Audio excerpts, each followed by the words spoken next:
Hey guys, welcome to FITBANKER channel. Today we have an amazing guest who is a leader in the health world. And we have Udo Erasmus, the founder of Udo's Choice. Udo's Choice is an organization that he began 32 years ago and now exists has their products in across 40 countries. And he is the founder of flaxseed oil, which is now a billion-dollar industry. Udo's Choice is a multi-million business, but more importantly, it's a commitment and contribution to people on understanding how to eat right and understanding how to fuel their body for purpose. Udo is the author of a book, Fats That Heal and Fats That Kill, and we're going to be discussing today some of what that entails and understanding a bit more about the science and have something that you can take away to begin to implement in your life as you begin your health transformation journey. Udo, welcome. Hi. Welcome to FITBANKER. Good to be here in the park with the squirrels and the pigeons. All right, awesome. Okay, so to kick off, I'd just love to understand from you, I'd love to hear from you, what impact would you like to leave on this world? I came out of a war, so I know how bad it gets. And I was very, very small when we were fleeing from the war, from the communists and from the Allies, both. Mm-hmm. And I remember what a bad scene that was, the fear and the anxiety. And when I was 6 years old, I said, I watched people argue, and I said, man, there must be a way that people can live together in harmony. I'm going to find out how. Yeah. And that's sort of been the drive behind what I do. Fundamentally, 8 billion people could live lives with better quality. They could live more lit up. It's one way to put it. Yeah. And I want to do whatever I can. There's so many different ways that we could live better. Yeah. In terms of physical, in terms of how we think, in terms of how we feel, in terms of what we create in our surroundings, in terms of what we do with each other. Yeah. Anything I can do to improve that for anybody on this planet, I want to do. And literally, I would like to do that for 8 billion people. Amazing. Yeah. Really awesome to hear your greater why behind your business. And I'm a big believer that we should always have that greater game in our life. Tell us a bit about how you started as your business and, where you see, what role you see that is playing inside of your greater impact that you committed to. My business, my topic of interest is health, and everything affects health. So it's a very big picture, not just food and fitness, but everything affects health. And the other one is human nature. The reason why we do so many stupid things is because we're not content. And we're not content because we're not fully present in our own life. Because if we were, our contentment lives there. Yeah. It's not like we got to create peace. It's like we got it already. It's biological. Yeah. And so, that's my territory. But we're going to talk about oils and physical for most of this. Yeah. That started in 1980 when I got poisoned by pesticides. Okay. And the doctor that I went to and asked, what do you have for it? He said nothing. She said nothing. And that was the day I realized, you know what? My health is actually my responsibility. And I had never really given that so much thought. And if I don't care about my health, pretty good chance that nobody cares about your health. Got it. Right? Because the doctor gets paid even if you die after the treatment. Yeah. And even if the treatment doesn't work, he still gets paid. And the professionals who work with you and charge money for it, they get paid whether you get results or not. Right? Yeah. And so if you're not more committed to getting results than the people who are trying to help you, probably not going to work that well. And so that was a big eye-opener for me. And then I looked in the research because I had biological science background. Yeah. Looked in the research about health and nutrition, disease and nutrition, because your body is made out of food. And if something goes wrong with your body, the first place where you need to raise your standards is in what you put in there that your body's made from. Amazing. And so I was looking at that. It's also water and air, but I was looking at food, and I started reading. There was like 600,000 studies that had been done by that time. This was 1980. Yeah. And I got focused on fats because they were the most confusing area. They were contradictory. And I didn't understand them, and I was pretty good at understanding biological molecules. Yeah.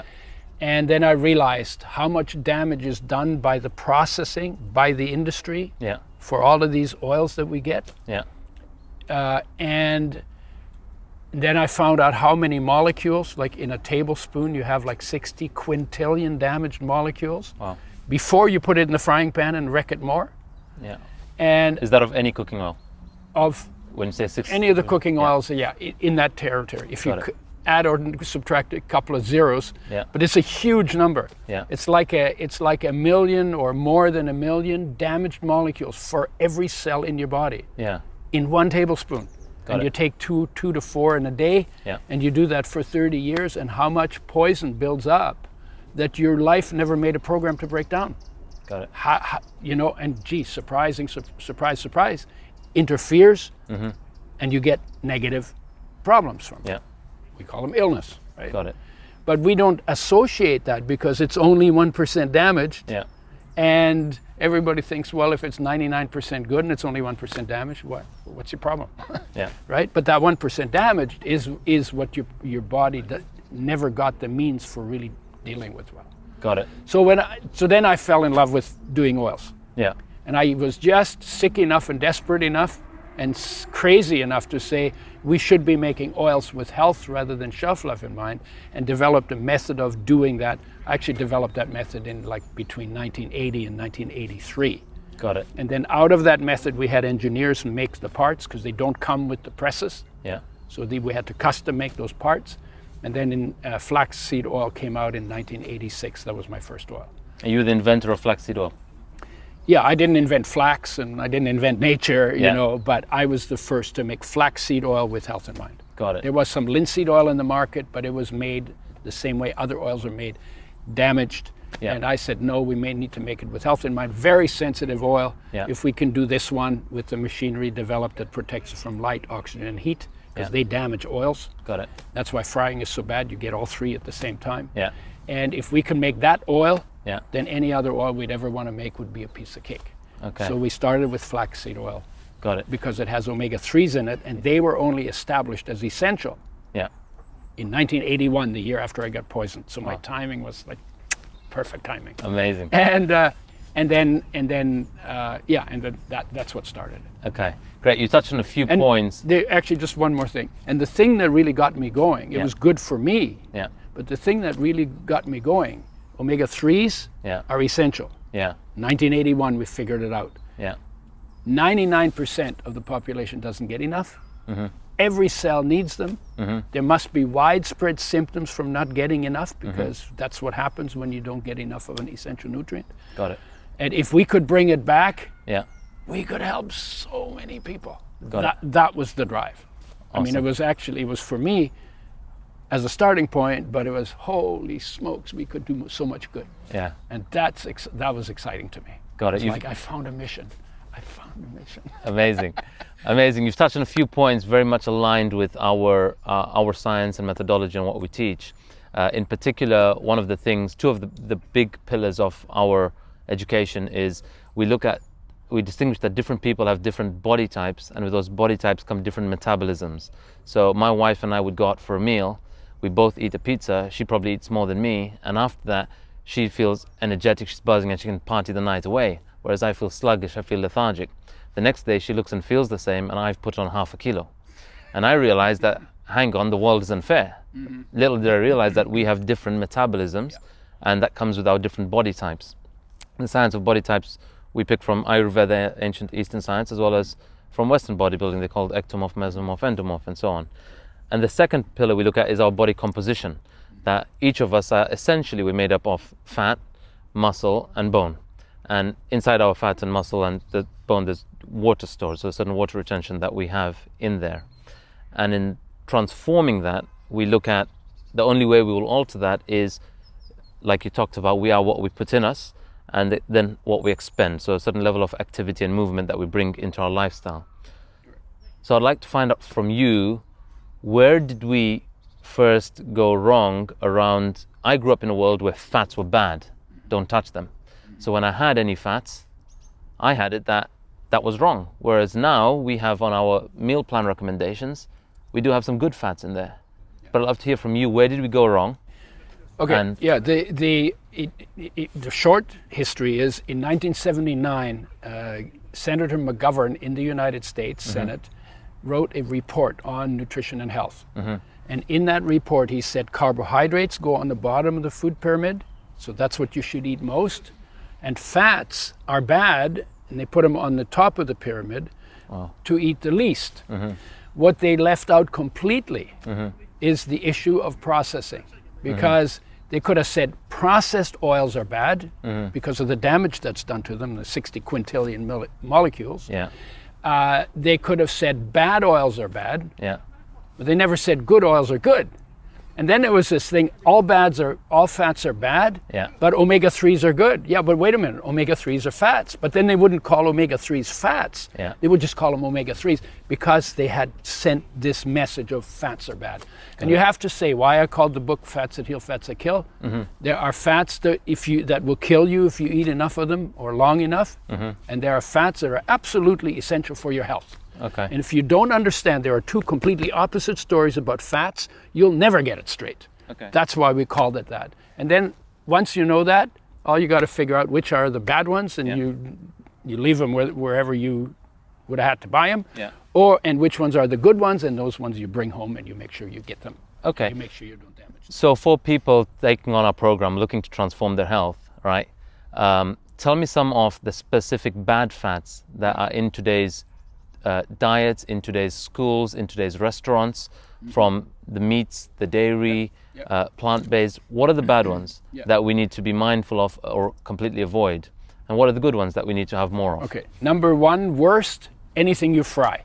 Because when you fry them, you expose them to light, oxygen, and heat, the three things that do the most damage to fats and oils. So number one is just fried. a bit more on that. When you fry and light, oxygen, and heat, they actually break down the molecular structure. They change the molecules into something that was not in nature, so life never made you a program to break them down. And then the body struggles with that. And then they load up, they accumulate in the body, and the more they accumulate, the more they interfere with what's supposed to be going on there. So I say to people, fried oils fry you. Fried oils fry your health. Got it. So that's number one. Number two is the cooking oils. Because they've been treated with harsh base, harsh acid, with then bleach that turns them rancid. Then they have to be heated to frying temperature to clean them up, to get the stink off, the rancid stink off. And that's before they go in the bottle, before you buy them. So that's the ones that have the 60 quintillion damaged molecules in a tablespoon. So that's number two. And then number three, I would say, is carbohydrates. If you eat more than you burn. Now carbohydrates, you say, well, you want fats. Well, I call carbohydrates undeclared fats. Because if you don't burn them in activity, then they turn into fat in your body and you're going to end up wearing them. So carbs, burn them or wear them. How do you know if you're wearing them? You do the pinch test on your belly or your butt. If your pinch test if you got something in your pinch test, it means you're eating more carbs than you're burning.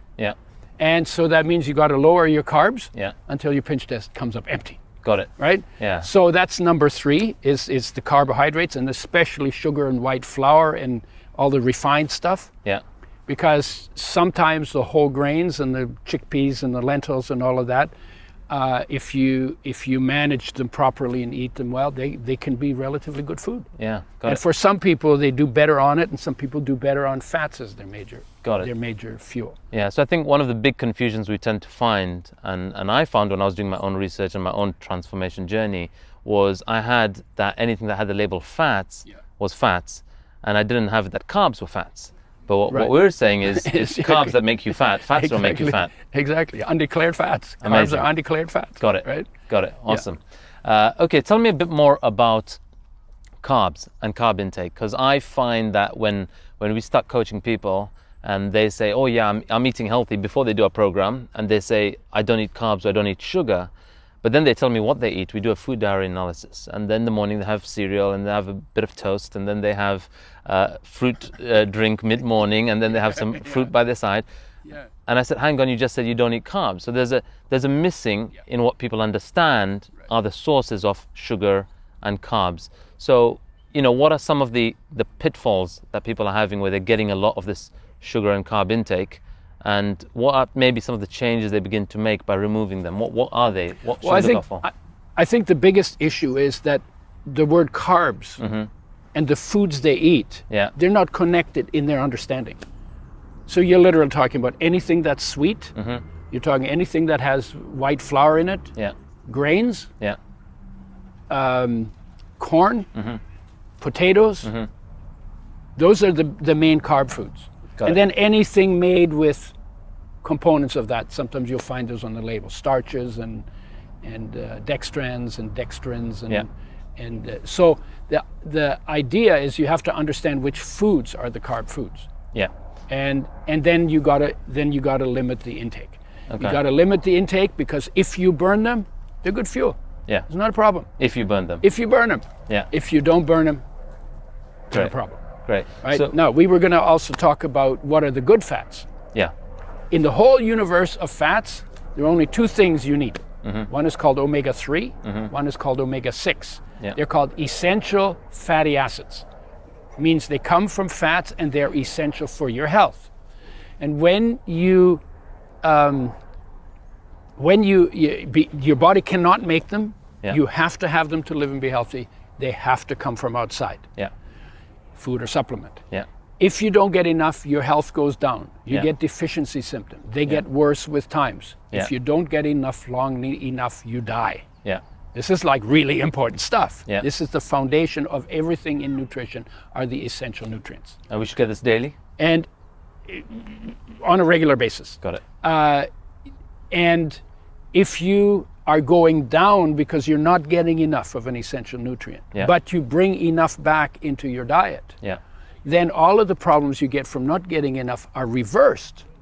Because life knows how to make you a healthy body, provided you take responsibility for bringing in all of the things that it needs to do that job into your body. Make sure they land in your body so life can do its job of making you a body that works. Awesome. Amazing. That's what essential means. That's the only thing you need from fats. Got it. Flax is the richest source of omega-3, but doesn't have enough omega-6. So you want to balance omega-3 and omega-6, which is why we made the blend that we've been talking about, right? And because it's complicated, people don't want to get a PhD in lipid nutrition. They just want to know what to do. So you make it easy for them. The way we made it easy is we put all the good stuff together and none of the bad stuff. And so this is like Got it. Udo's oil.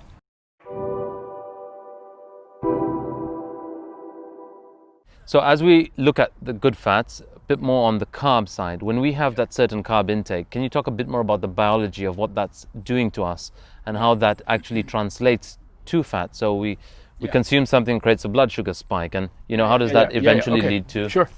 Yeah, so when you eat carbs, doesn't matter whether it's sugar or starches, everything turns into sugar. And the sugar is absorbed. If the sugar is absorbed faster than you burn it, then your blood sugar goes up. When your blood sugar goes up, that's a crisis for you.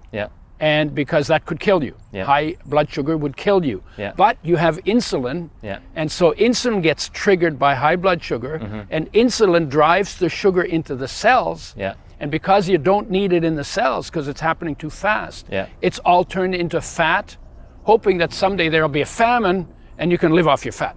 Amazing. Right? Because that used to happen. Because we were hunters and gatherers, right? To get fat had survival value. Because if you're really skinny and you have a famine, you die quicker than the fat guys. Right? It's not unfair. It's not fair, but that's the truth, right? And so then insulin drives it into your cells. And turns them into fat. And insulin is very good at doing its job. And by the time it's done its job, now you have low blood sugar.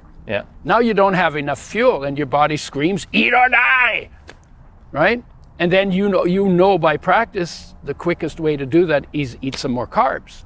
But the carbs take time to digest and be turned into sugar and be absorbed. So by the time that you've got your blood sugar back to normal, you've eaten more than you needed.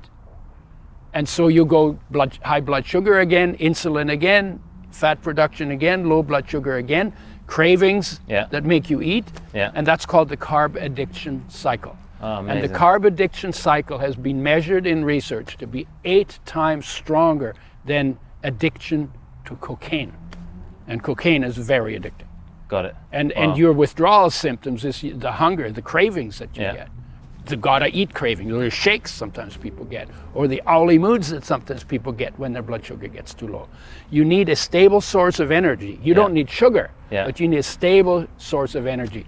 Fats give you a stable source of energies, where carbs give you a fluctuating one. Moods change also when with your blood sugar. Got it. Amazing. We call that the sugar spiral on our program, that we trigger that, and as a result we end up consuming more than actually what we need. And then it becomes quite desire driven or conditioned into wanting more. Got it. Okay. Amazing. Beautiful to hear that. And talking about the historically and for Olympians, and even today I hear this load. So if we have a trek coming up on a particular day that we take people up Mount Kilimanjaro, there is a big ethos and use of this term carb loading. And it was used and endorsed by Olympic coaches maybe 20 years ago, right? Yeah. Tell me a bit more about carb loading. What truth is there to that? And what's the alternate? Yeah, okay. Well, carb loading is a load of you know what. So carb loading was very popular for endurance sports. And it's a stupid idea. It's a stupid idea because it doesn't work. And here's why it doesn't work. If you carb load, you can only get about a pound of glycogen, which is animal starch, which is carbs, in your liver and your muscles. That's as much as you can get. And then you start running your race, and your carbs will always burn first. The fats are the second burner. So you run your race, you hit mile 20, and they're gone, because you only get 20 miles out of the carb load. But your marathon is 26 miles. And the last 6 miles were people would drag their butts. Those last 6 miles. Now you get to drink sugar drinks. So they've taken that out, but it's a mess. So what we did when we started working with oils, we said to athletes, you're doing it wrong. You need to carb deplete, because you want to run the whole race on carbs, but they need the fat burning needs to be turned on in order to do that. Got it. The reason why they hit the wall at mile 20 is the carb burning is finished, but the fat burning genes have not yet been turned on, and that takes time. So why not get them turned on before you start the race? And then we figured out, if you have 8% body fat, so you're pretty good shape, and your normal weight, if you burn half of that fat, so you still have 4% body fat, because you need some body fat. If you burn half of it, you could run 300 miles on that half of your body fat. So fat has always been the main fuel for human beings. That's amazing. And too much sugar is toxic. That's why there's a limit of how much of it you can fill your body up with. And there's even now some research that suggests that the reason why people in Africa survived in the early hunting days was they could run down animals, because they had more body fat, maybe let's say 8 to 12%, I think is pretty normal. For women a little more, up to 15. But with that body fat, they could run 300 miles or more, and the animals were only 2 to 3% body fat. They could literally run the animals to exhaustion, not because they could run faster, but because they could run longer. Amazing. Isn't that interesting? That's really amazing. What really comes to mind for me is, in my transformation journey, I shared with you my photo, and I went from 35% fat down to 5.9%. And I keep saying this to people, and now over time, as I've taken my foot off the pedal slightly with my training and my nutrition, ever since we've had a baby, my fat percentage, I've allowed it to come into what we call the healthy range, which is for my age, between 11 and 19, but it's at about 15%. But whenever I'm on single digit fat, so like you say 8% or 9, I experienced that I slept better, I sprung out of bed early in the morning, I had loads more energy, and the word lethargy didn't exist for me. So it's really interesting that you talk about that optimal fat percentage. But there's also a too little fat, yeah. because when women go below 4% body fat, their period stops. It impacts their fertility. Because fundamentally nature is saying don't have a kid. Yeah. Because in case there's a famine, you ain't going to be able to bring that kid to completion. Amazing. Right? Yeah. So the mechanism gets shut off. Got it. I mean, there's a lot of wisdom in the body that comes out of that comes out of making it work for survival. You know, the fact that we exist at all is like pretty amazing. Yeah, it's why I tell people that our brain might be in the skull, but our mind is our whole body. Like I said, the whole body has wisdom, so it figures out, you know, what it can do and what it can manage and what it's ready for, and it prepares itself for pregnancy or for war or for battle or for a famine. But I wouldn't say that the mind does that. I would say life does that. Life does that, right? Because in fact, we even have that wrong. You know, if I say, "Who are you?" then you're going to give me your name. Yeah. And then your name is a label attached to your body. Yeah. That's how people can tell you from somebody else and get your attention, right? Yeah. But if I say, well, whose body is that? What's your answer? Belongs to the world. No. Don't be cosmic. Don't be cosmic. Whose body is that? It's my body. It's your. Everybody says this is my body. It's my body. But if you say this is my body, then you're saying you're not the body. Correct. You're the owner. Yeah. Well, who owns your body? Well, the energy that weighs nothing, does everything, runs the whole show, called life. Awesome. Oh, yeah. And then life created molecules, you know, from primitive life, from way back, right? Primitive molecules, more complex molecules, interactions between molecules, all of that, then genetic program to as a plan for the structure that it's going to make. Yeah. All of that was put together by life, and all of it is always run by life. Awesome. 24/7, doesn't cost you anything, never bitches. Yeah. Even if you hate life, it's looking after you. Amazing. Unconditional love. There is your absolute unconditional love. All right.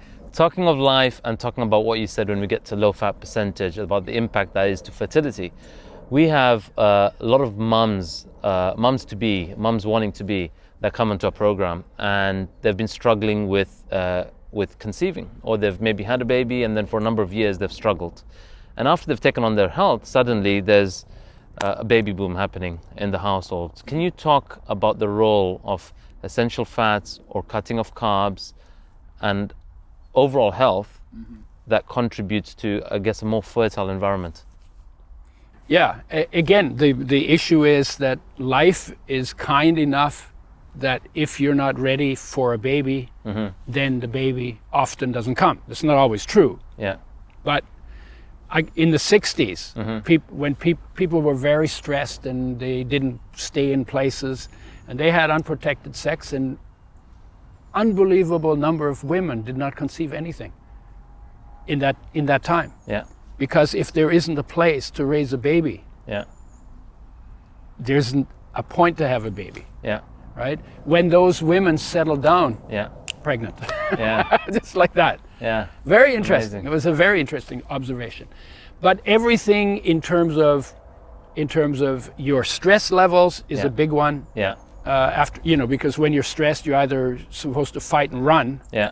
You're not supposed to be breastfeeding babies under stress. Correct. So it's important to create a situation of safety. Yeah. For the baby, so that you can nurture it and you can grow it and you can love it and you can help it be successful. So that's one area. Before you move on that point, so what we find, and when we were trying for a baby and we were struggling for 3 years after we had a miscarriage, and it took us 3 years, we had to look at our diary and we had to block out time to be home by X time. Right. Because we thought we had grown to do a lot in a day, and we thought we're just leaders. We just take loads on. What we didn't get present to was we were actually straining the body of how much time was on the move, on the run, or its mind and attention needed to be somewhere. And the way I word it is our body was running on the fight or flight hormones. Internally, we've created this hostile environment, which to me is the opposite of fertile. But I would love to hear from you what you're saying. What are mums trying to be now? What should they be doing around what they take on in a day, or to de-stress, to be present, so that they're creating themselves as an environment for life to show up into? Well, the easiest way to deal with that, with stress. Yeah. Stress is always about somebody or something. Yeah. And you want it to be one way and it is another way. And then you get stressed. Correct. In fact, you're using that as an excuse to stress yourself. Got it. Because you could be in a situation, if you didn't care whether it was one way or another, you wouldn't get stressed. Yeah. Right? So we create a lot of the stress by our belief system, how things should be. Got it. So that's the one issue. You want to look at whether it's really that important that everything in the world is by your plan. So there's an attachment to an ideal. Yeah. So give up that ideal. You want to examine that. But the second thing is that in you, we talked just about life energy. Yeah. The life energy never gets stressed. It cannot get stressed. There is no such thing as stress in the energy that is life. It's indestructible, so it's not going to die. So it's not worried about dying. Yeah.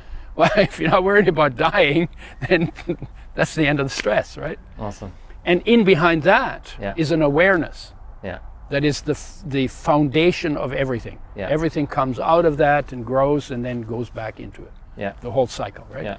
And that awareness, completely no content, presence yes, but content no. Yeah. Cannot get stressed. The closer you live to that, both in quiet times and in stressful times, the less the stress will affect you. You do not have to take it on. And even if you're looking after someone and you find it stressful, you know what? You can look after people without stress. You can perform without stress. People think you need to be stressed and driven and fearful to do well. You actually, most of the time, don't do as well when you're stressed. So you can do what needs to be done, and you could feel joy in doing it, and you could feel nothing in doing it, and you could feel whatever you want to feel. Because what you feel is independent of what you do. Because you have 1,000 states of being in you. You can pick which one you want to live in. So you could always live your life angry no matter what's going on, or fearful no matter what's going on, or content no matter what's going on. All right, awesome. Right? Got it. So in procreating life, number one, you say stress. The second one? What one is looking at examining our stress. One is looking at stress. The other one is be in the place in you that is not stressable. Okay. Right? And we talk, we talk like in the world, we talk mostly about work hard, play hard. Where's the do nothing? That's the part, And what is the do nothing? You sit down, you get quiet. Maybe you do it by yourself. I call it voluntary solitude. And you just hang out with yourself. And when you do that, your mind calms down because your mind gets agitated by change. Right? So your mind calms down and you begin to feel what it feels like to be alive. And you discover there never was any stress in any of that. It's only what you got in here and processed here and then got involved in. Got it. Right? So stress is to a large extent manufactured. It's manufactured by people who want you to run their agenda. Got it. But you also manufacture it yourself. Because somebody told you that that's the way you should live. Got it. The truth is, if everybody on this planet, 8 billion people sat down and did nothing for a day, nobody would get murdered, nobody would have a car accident. Do you know what I mean? All of those things that happen, there would be no war. Just for one day, do nothing. And I'm saying that a part of your life, as important as everything else, is that you deliberately make time to do nothing. Amazing. To become everything. Amazing. And it's an experience I'm talking about, right? Okay, got it. But it requires you to take time with yourself. Great, so on that, with regards to, say, boosting fertility or our health, what can we do nutritionally?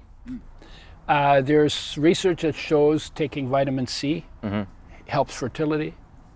But literally, if you took any one of the 50 essential nutrients, so there are 18 minerals, 13 vitamins, 8 essential amino acids, 2 essential fatty acids. If you became deficient in any one of those, that could make it impossible for you to conceive. Got it. Why is that? Because they're all required for making babies. Okay. They're all required for making adults too. Yeah. Right? So, and then if you don't drink enough water, that makes it more difficult. And if your body becomes too acidic, or you get inflammation because you're eating garbage food, right? You can't, you can't make a baby out of garbage. Yeah. Right? And again, lucky for us, right? So since your baby is made out of food, water, and air, and you are made out of food, water, and air, the question to ask is, if you want to have a baby, not just to satisfy yourself, but that there's also something in it for the baby, right? Is that you want to find out what is the absolute highest standard I can set for how I eat, how I drink, how I breathe, without being neurotic. It's beautiful you say that. We tell people that it's 5 pillars we look at, and mainstream we're being told the story of exercise, and that you think you exercise do, but say we even go and exercise, start going to the gym, you spend an hour a day, what are you doing the 23 other hours? Right. And we invite people to really look at how they eat, how they sleep, how they think, and how they breathe. Yep. Because each of those have a trigger from emotional to our biological state to our physiological.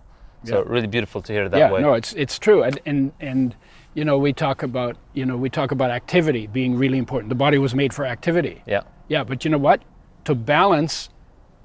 To keep that in balance, it was made for activity, and then it was made for time off and rest, and sleep and repair. Yeah. And the time off is as important as the time active. True. So we don't do active well. Yeah. And we don't do the other one well either. Yeah, we neglect that one completely. And then we, sometimes, because if we're physically not tired because we haven't used our body, then we go to bed, and then we're thinking all night because we can't go to sleep, because it's like we haven't done anything. The body is a physical instrument for physical activity. Yeah. And when you don't do anything with your body, and in the way we live, we don't need to do anything with it. Well, then you have to force yourself to do something with your body. Yeah. Because if you don't do something with your body falls apart. You can't sleep properly, and you get zombed out. Got it. Talking about the health of adults or growing kids in today's world, we're in a world, and I worry for my kid that when I was growing up, I had loads of attention issues. I would zone out, and I think it just wasn't there at the time in Zambia. But had I grown up here, I would have got labels like ADHD or maybe some form of mental well-being label that wasn't a positive connotation. You're lucky you grew up in Zambia. I'm lucky I grew up in Zambia. Big advantage growing up in Zambia. Yeah. And I'd love to hear and today there's a lot of that, and we're having kids being put on medication from a very young age as though there's something wrong with them. Right? And I know there's a lot of new research coming out, and there are a lot of nutritionists that are practicing increasing things like omega-3 intake to improve behavioral issues in schools, things like ADHD as well. Can you tell me a bit about that? Is there something around the essential oils, or any in particular that you have that you think contributes to children's health in school? Yeah, well, the brain is the fattest organ in the body. So when somebody calls you a fat head, that's a compliment. Right? Fattiest, most fat. Fat head, yeah. Because the dry weight, the brain is 60% fat. Awesome. It's like muscles are not any close to that. Got it. Right? So and that's because of the function of it. Yeah. The fats insulate, they also energy providers, and they also carry transmission. Got it. So the brain is 60% fat. Mm-hmm. Of that, a third is omega-3, and the other third is omega-6. Yeah. Actually, I think it's 15% omega-3, 15% omega-6. Yeah. So a lot of essential fatty acids in the brain. And when you don't get enough essential fatty acids, the brain, if the brain ain't made right, don't expect it to work right. Yeah. Right? So, and then you can get attention deficit. Yeah. And your IQ will go down. Yeah. It's been shown that good oils can bring IQ up 3 to 9 points. And I think there are socialization circuits in the brain that don't work well if you don't get enough omega-3s. Yeah. And we've seen that in practice. But before we just continue with that, there's a label of ADHD, and I said you were lucky you were in Zambia because it's such a big label. First of all, you don't get ADHD from drug insufficiency. Yeah. So the drug is not a cure for the problem, if it's a problem. But the other thing is kids are active. Yeah. And they're looking at everything all the time, and oh, what's that? And it moves, and oh, you know, they're supposed to be like that. Yeah. Then you sit them on a bench and you get somebody really boring in front of them on a topic that they'll never need any use for their life. Mm-hmm. It's deadly boring. Yeah. And they're looking out the window. And they say, kid's got ADHD. No. Most of ADHD is boredom. And I asked kids sometimes, it's like, what do you love doing? Oh, I love playing computer games. Do you have any problem paying attention when you're playing computer games? Nope. Oh, but he has a problem at paying attention in class, and they think he's really seriously ADHD. He's not seriously ADHD at all. He's really intelligent and he's totally bored. Yeah. Right? Yeah. So you've got to make a distinction. But there is ADHD that has a basis in nutrition. Got it. And that will be fixed with nutrition. And I've had people, like a lady called me and said, I'm worried about my daughter. She can't sit still for more than 5 minutes. Yeah. She used to get good marks. She's not doing her homework. I said, how old is she? 14. How much does she weigh? 130 pounds. I said, why don't you try giving her 3 tablespoons, smaller tablespoons, maybe 2 tablespoons of Udo's oil, mixed in food, spread out over the course of the day. And that's a tablespoon per 50 pounds of body weight per day. Yeah. Mixed in food, spread out over the course of the day, and see what happens. Yeah. So a couple of months later, she calls me and she's crying on the phone. So they go, oh, what's wrong? No, I'm so happy.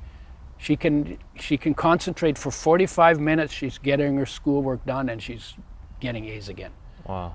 Just from making sure that the brain has the good oils that it needs in order to do its work. Wow. And again, it's you know, if the brain is not just made out of oils too, it's like all the minerals and all the vitamins.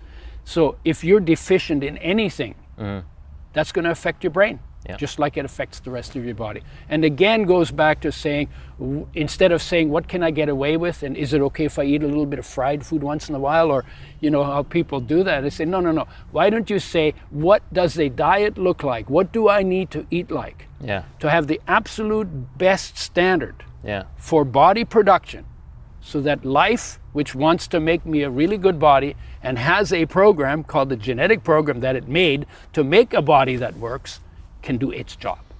Amazing. And so it can do its job optimally. It's always about raising standards. It's always. And lowest common denominator is really bad. It's like in the gutter somewhere, right? The highest common denominator, we all have that too, is to be fully present in all of your being, to live content, to be present in yourself and your environment, and not to be always just thinking in your head, but using your head to be in your life, in your environment. Okay.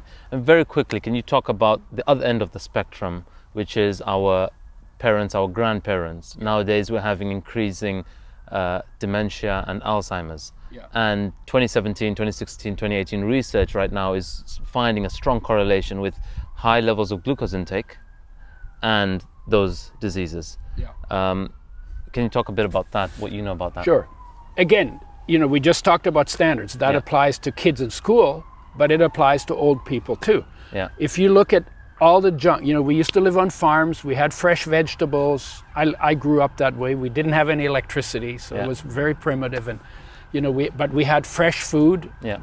And we knew what it was. Yeah. You go to the stores now, you have mostly junk, and around the outside you have some fresh food, right? How much they wouldn't be putting the junk in the stores if people weren't buying it. Yeah. Right? And a lot of that food, we didn't, like the people who make junk food didn't have to prove that it wasn't bad for people. When we start to sell really good food, sometimes we have to prove that it's good. It's like, ironic. How did that happen, right? So the idea is that through your whole life, you need to set those standards. Or, since you didn't hear this before, today you need to set the standard. Yeah. Right? Yeah. Why? It makes a difference. And even in the old days, they used to say the strength of an army lies in its belly. Yeah. Right? And so they made sure that they had food, like they gave them very simple food, but it was whole food. Yeah. So they could march and fight and do whatever they did and put up with the elements, whatever they did. Standards are there. Yeah. And the standards were set not by the government and not by the pharmaceutical companies and not by the legal associations and not by the educational associations. The standards were set by life for us in nature. Yeah. Everything that we eat and everything that any other creature eats in nature, fresh, whole, raw, organic. For human beings, when we only had rocks to hunt with, it was mostly plant-based. Yeah. Why plant-based? Because plants don't run away, they don't fight, Yeah. and they're easy to hunt down and kill. Yeah. And the men went hunting with rocks, they came home empty-handed most of the time, so they ate vegetables. Yeah. Vegetables are everywhere. Yeah. And vegetables make antibacterial, antiviral, fungal, antioxidant, anti-inflammatory.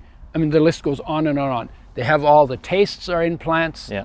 The protective molecules. When we eat the plants, we get the benefit, the protective benefit of molecules they made to protect themselves, because they live in a world full of bacteria, viruses, funguses, and harsh sunlight and all of that, right? Yeah, so they make all this for their own protection. When we eat them, we get that protection. We get those benefits too. Even the animals used to get that protection. Yeah. But now we coop them up in coops, and instead of getting food that protects them from infections, we shoot them full of antibiotics.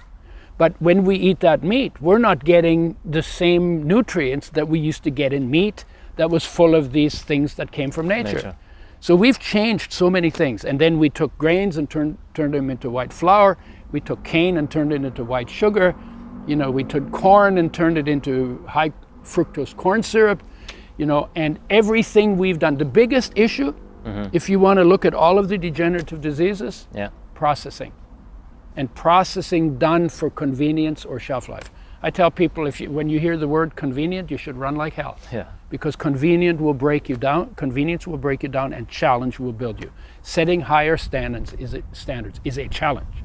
Yeah. But is it worth it? Yeah. Yeah, in terms of quality of life, absolutely worth it. Are you an advocate of going vegan or on a plant-based diet? It's a funny thing. The research now says if you want the longest life and the best health, it needs to be a whole food plant-based diet, but then you have to take vitamin B12 with it. And vitamin B12 is an animal product. So that says by nature, we may just not be vegan.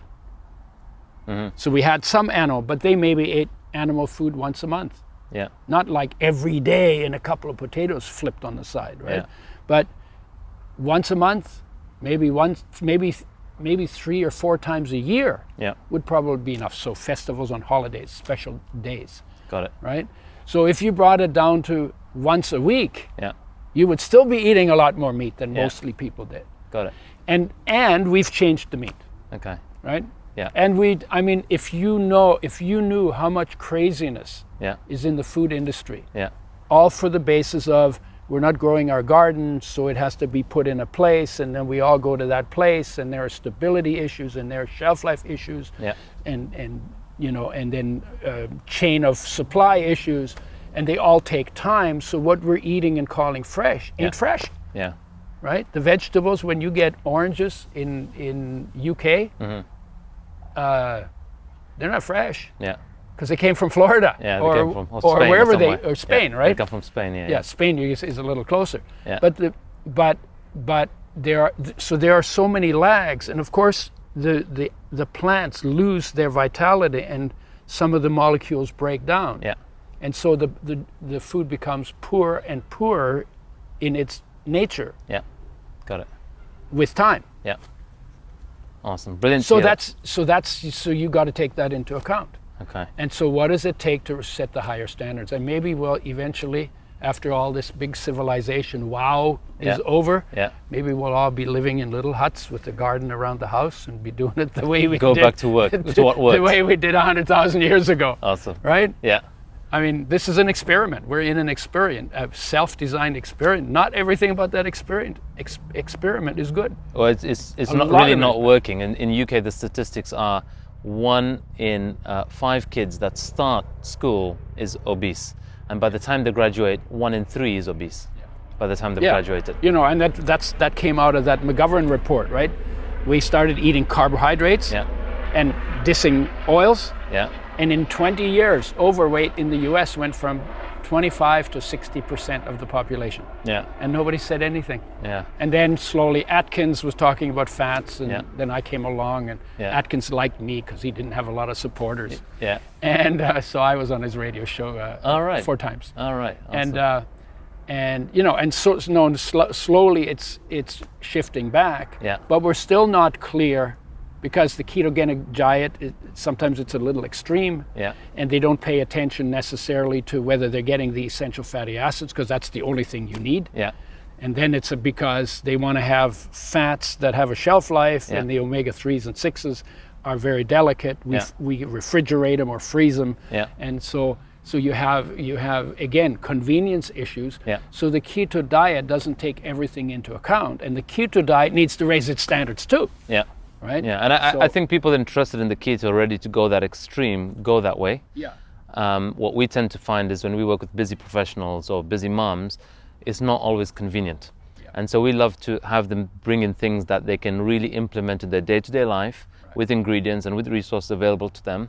And even if they have to stop somewhere where it's a convenient location or store, or in the way they have to pick up something, they know how to make the right choices there.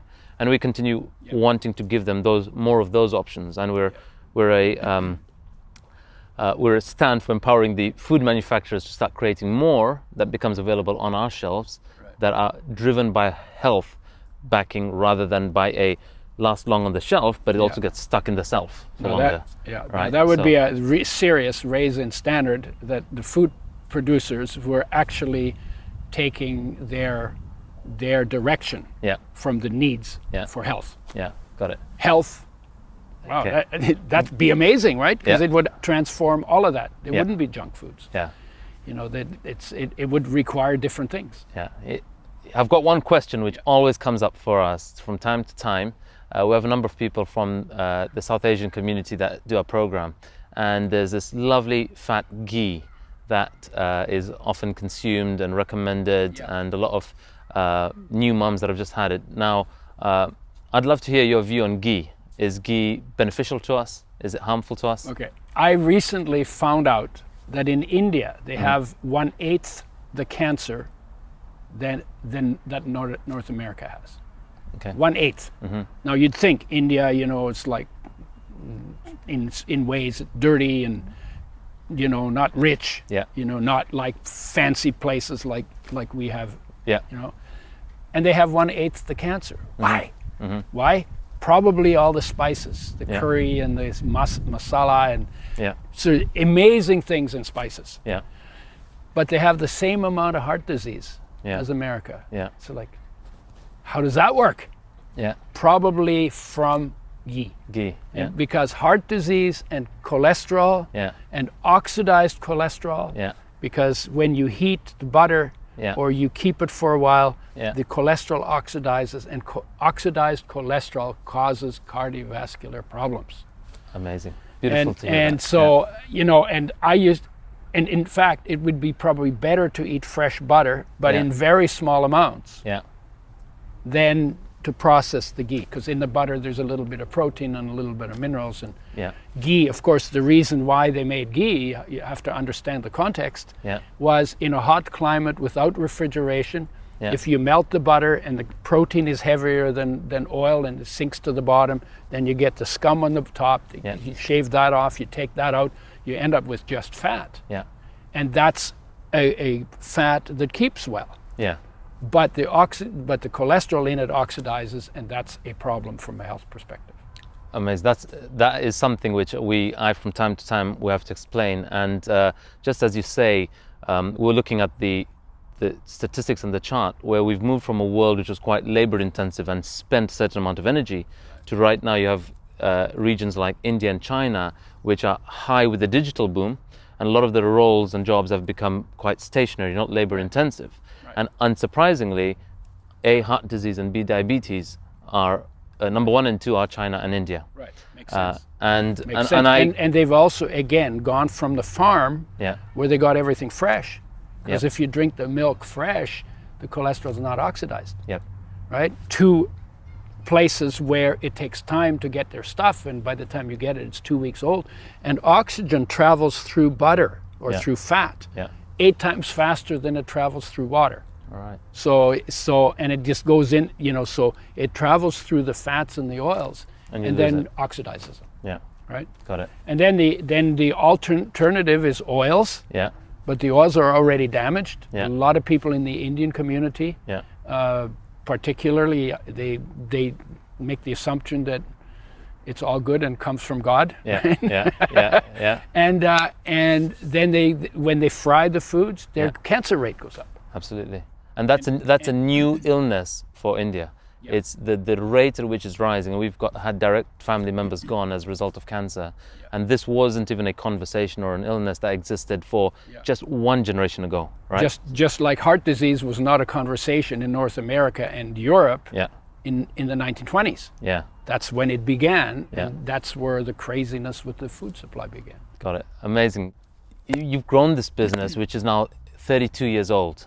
You started in 1986, and you started off of an idea which might have been interrupting what was the norm, what was the status quo at the time.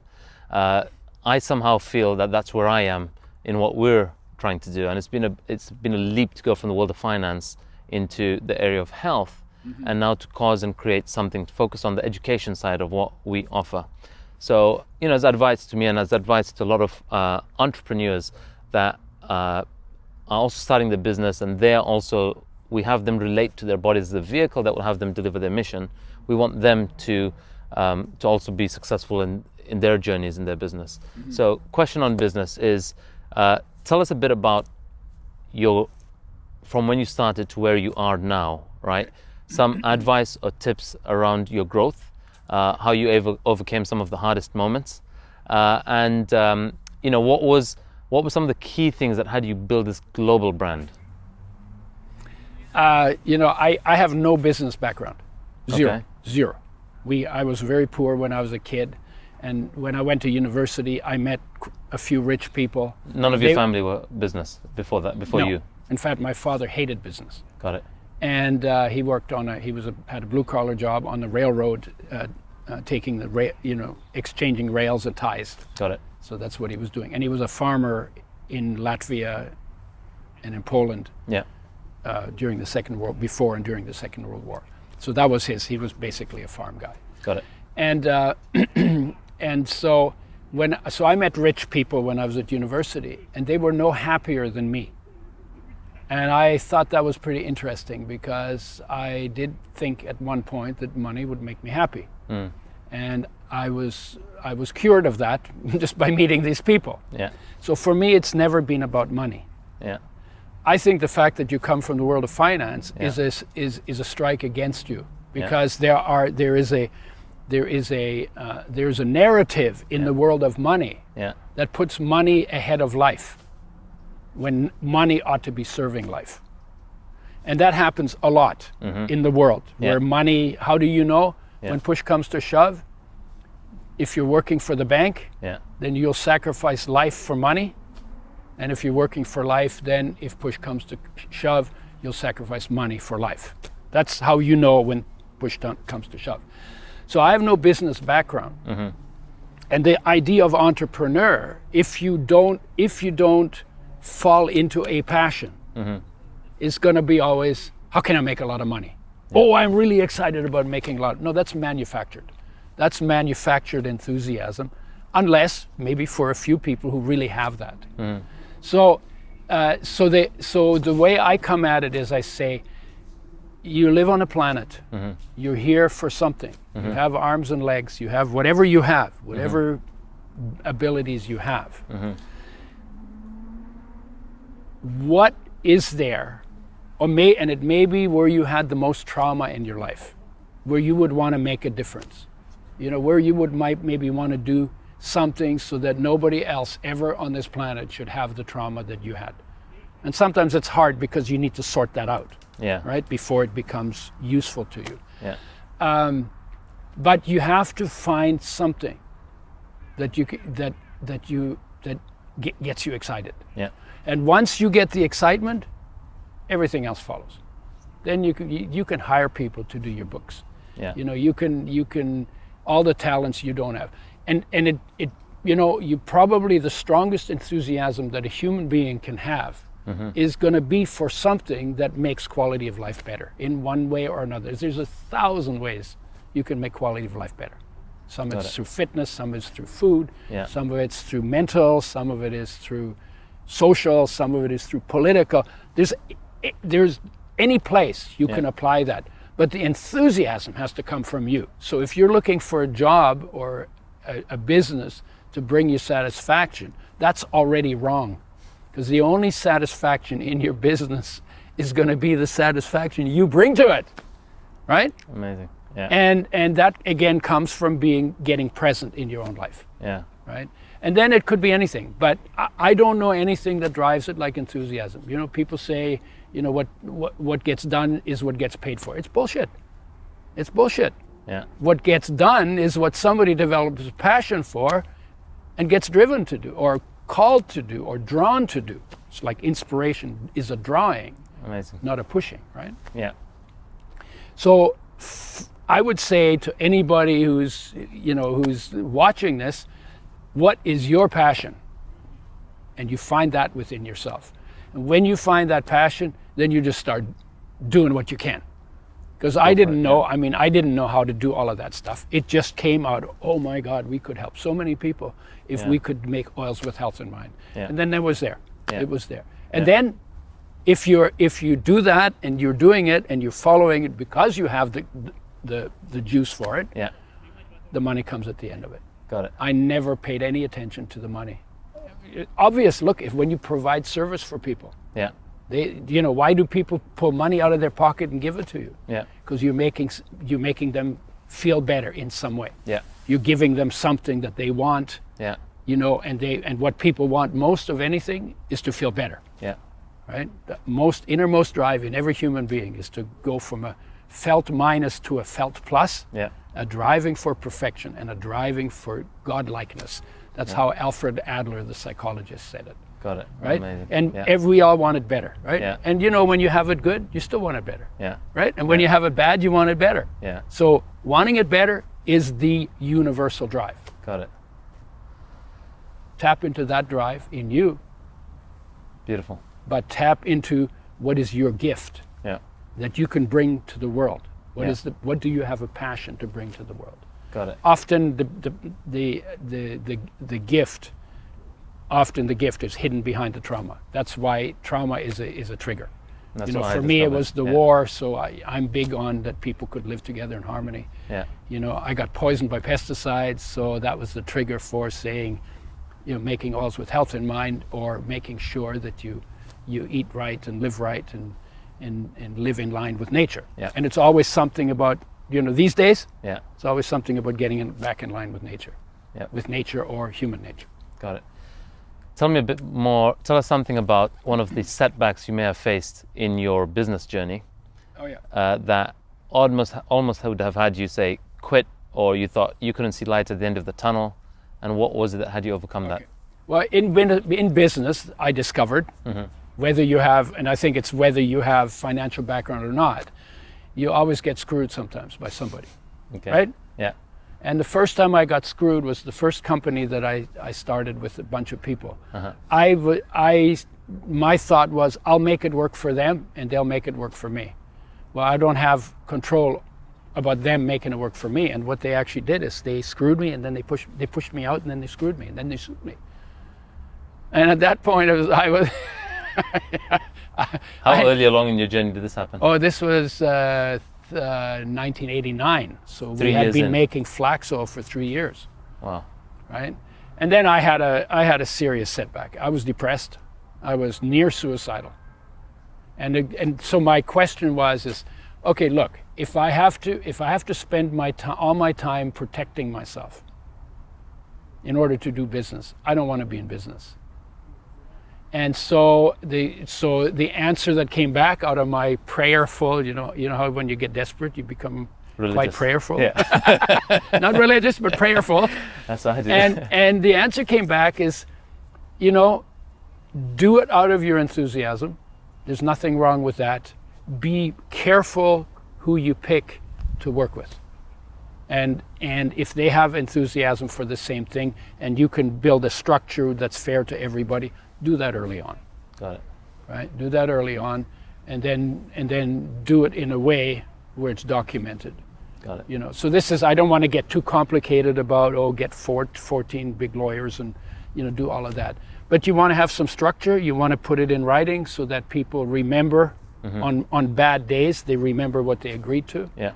And as long as you're in agreement, work together. And then when you fall out of agreement, which happens often in the course of life, then separate in an honorable way. Got it. Right? All right. But really putting in that agreement and having it be in writing, so there's a level of professionalism, because more often than not, we tend to find with, especially when you're in business with a lot of your loved ones or family or friends, we don't document things, and then somewhere down the line we realize we had different perspectives. Right. So there's that. But if I had to pick one, I would pick the enthusiasm. Yeah. Because even if I did this with enthusiasm, that's what Churchill said, right? Yeah. Churchill said, success is going from failure to failure without loss of enthusiasm. Yeah. I don't know if he said that, but it sounds pretty good. Yeah. But that is the quote. Yeah. But the way I think about it is, lots of people have benefited from the oil in their health, right? Yeah. But I don't live in those people, so I'm not getting the benefit they're getting. That's their thing. Yeah. I get some credit for it, but honestly, if I got screwed in every business I did, but I was doing something that lifted the humanity. At the end of it, I wouldn't take any of that with me. I would leave very satisfied. So it is never going to be about the money. Yeah. I'm the richest person I know. I am the richest person I know, and it has nothing to do with money. It has to do with feeling rich, because rich is a feeling. Because you can say I'm a millionaire 1,000 times, and you don't feel any different than if you said I have no money, right? It doesn't make any difference. And the money you have, it's in the bank. And where you live is inside, and you can try to make up ideas. Oh yes, I'm happy because I have. It's bullshit. After you make 70,000 a year, that takes care of all your basics. Happiness does not go up. Doesn't increase with the increase in pay. Proportional to money. Yeah. It doesn't, right? And you're still a biological being. Yeah. Right. And your biology is where your happiness lives, and your peace is there, and your fulfillment is there, and your enthusiasm comes from there. And if you live in a state of enthusiasm, that's a good way to spend time here. Yeah.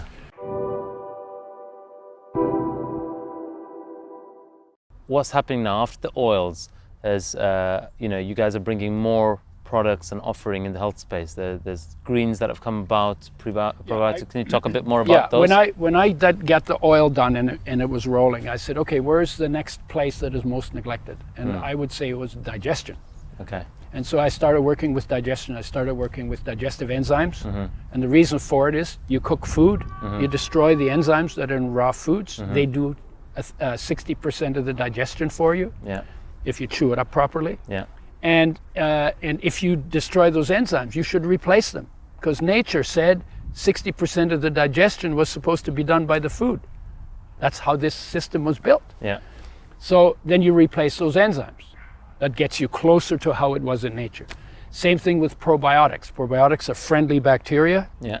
They have, among all the bacteria in your gut, there's 100 times more genes than you have in your body, and they make all kinds of molecules, positive and negative. The probiotics control the system. They make you the positive molecules. Yeah. Because when you cook food, you kill any probiotics you would have on the food. That's where a cow gets them. Yeah. Right? Eat grass, get probiotics. They're on the grass. So you need to replace those. And what I do is I brush my teeth with probiotics. because they're supposed to start in your mouth. Yeah. You're not supposed to swallow a capsule. Yeah. Start in your mouth where they work their way through your system, and they have benefits on every part of your digestive tract. Wow. If you swallow a capsule, then you get benefits from your belly down, but you get none from your belly up. Yeah. If you have salmonella, and you swallow a capsule, that'll help with the salmonella, but you'll reinfect yourself from the top. Yeah. So I brush my teeth with probiotics at night, swallow them, don't rinse my mouth, leave them in my mouth all night. They grow there all night. Yeah. And I wake up with exponentially less severe bad breath in the morning because they fight the rot bacteria that otherwise take over. Amazing. Wow. All night. And you don't swallow when you're sleeping, so that whatever bacteria multiply in your mouth, they just stay there, which is why breath is worse in the morning. And what form are these probiotics? They're in capsules. I just open the capsule, dump it in my tongue, brush my teeth. Got it. Amazing. Beautiful. And then the third one was fiber. Yeah. Fiber is very important for the friendly bacteria, and animal foods don't have fiber. Yeah. There's another reason why whole plant-based whole foods are a good idea, because you can also take the fiber out of plant foods. Yeah. Then you have white flour, white sugar. Yeah. Right. So you want the fiber because the fiber is also very good for digestion. Yeah. And then the fourth one that I haven't, that I am working with, is about bitters, and these are herbs and spices that have very powerful beneficial effects, not just on the digestive system, but they're absorbed into the body. So that's the second. The third one was greens are the foundation of everything. Yeah. And hardly anybody eats their greens. Yeah. And I used to say you have to have the tongue of a cow to like the taste of grass. Yeah. But we've made some greens that actually taste really good. Got it. And they're fermented grasses, and they have herbs and spices in them that really taste nice. Got it. So I'm very impressed with that. And I'm heading more in the direction, not so much mineral vitamin supplements. Yeah. I think they're kind of gone their fad. Yeah. Because it turns out they don't help that much, because with the minerals and vitamins in the body, in the foods, there's a whole lot of other molecules that are related. Yeah. And all together they do a good job. Yeah. When you isolate just one out of that, it doesn't work that well. So the research now is beginning to show pretty consistently they don't make your life longer and they don't make your health better. Although there are times to take it when you're deficient, they can be helpful short term. Yeah. But herbs and spices, unbelievable world. Unbelievable. I am so excited about it. Awesome. And from everywhere. Now they're available from everywhere. Yeah. And they have so many, all the drugs are not as good as what's in the herbs and spices. Amazing. And they bring flavors to foods, but they also bring molecules that are anti-inflammatory, antioxidant, antiviral, and actually there's an herb for every part of the body. Yeah. If this doesn't work, there's herbs to make it work better. If this doesn't work, there are herbs to make it work better. Yeah. If this doesn't work, there's herbs to make it work better. Amazing. Lungs and kidneys and liver and joints, and I mean it's really quite amazing. Beautiful. We live in such a richness of nature, and we have not even hardly started to really understand it and to use it properly. Beautiful to see where the direction it was going. I'd love to tell us a bit about your books that you've written, and what can we look forward to learning from them. Fats That Heal, Fats That Heal, Fats That Kill is my big book. Yeah. And that's on oil, but it talks about the rest of nutrition too. Got it. But the focus is on oils because that was the most important not addressed topic. So this it's a classic. We sold 250,000 of them, and it's relatively technical. Wow. Even though we tried it out in grade 9 classes and they could understand. They got it. All right. Okay. So that's Fats That Heal, Fats That Kill. I have a cookbook. It's called Omega-3 Cuisine. It's the only omega-3 cookbook. Wow. And I should get on with that. I did that with a chef, a celebrity chef who used to work for Frank Sinatra and some of the presidents of the United States. Wow. And he wrote the recipes, so I really didn't do much of the work. He did most of the work. Great recipes, using all of them, 140 recipes, 139 of them use Udo's oil in the recipe. Got it. Wow. And because you can't use this for frying, so Yeah. you use it afterwards in hot, warm, or cold foods. Yeah. But you add it after, and there's ways to do that. Yeah. The most recent thing, Yeah. is because we talk about food and fitness a lot. Yeah. But then we know that how we think affects health too. That's why we have, athlete psychology, success psychology, and psychology in general. Yeah. That affects health. Yeah. Our emotions affect health, but Yeah. we really don't know how our emotions are made because they're really complicated. Yeah. Because, we can look at the same thing and you go ballistic and I say, what's your problem? What's exactly, yeah. Right? Because so people are so different in their emotional takes on Yeah. things.